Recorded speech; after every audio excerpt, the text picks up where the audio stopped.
Trump अमेरिकेचे राष्ट्रपती झाले आणि त्याचा सगळ्यात मोठा फटका बसलाय तो मोहम्मद युनूस. मागच्या वर्षी शेख हसीनाना देशामध्ये अराजक माजवून बांगलादेशच्या विद्यार्थ्यांनी पदच्युत केलं आणि त्या निर्वासित होऊन भारतात आल्या. आणि त्यानंतर मोहम्मद युनूस हे बांगलादेशचे ॲडवायझर या नात्याने जवळजवळ त्यांच्याच हातामध्ये सगळे सूत्र आहेत. आता मात्र ट्रम्पने हात वर केलेले आहेत. त्यांना बांगलादेशशी काहीही देणं घेणं नाही.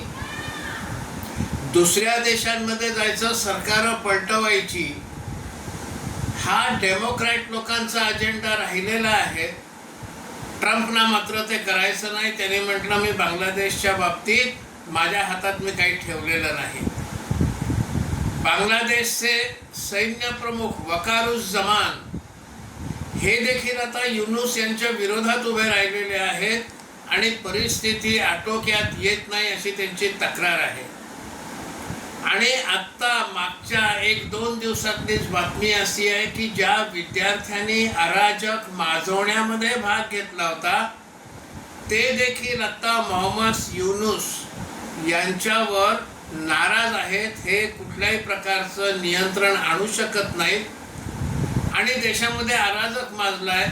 आम्ही ज्यासाठी हे सगळं केलं ते काही होत नाही आणि यांचा सगळ्यांचा राग मोहम्मद युनूसवर आहे.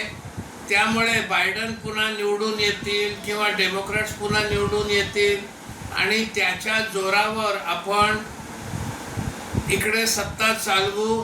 जो दुसऱ्यावर अवलंबून राहून, दुसऱ्या देशावर अवलंबून राहून त्यांच्याकडनं चिथावणे घेऊन आपल्याच देशामध्ये अराजक माजवतो आणि सत्ता पलटवतो, त्याची स्थिती अशीच होते.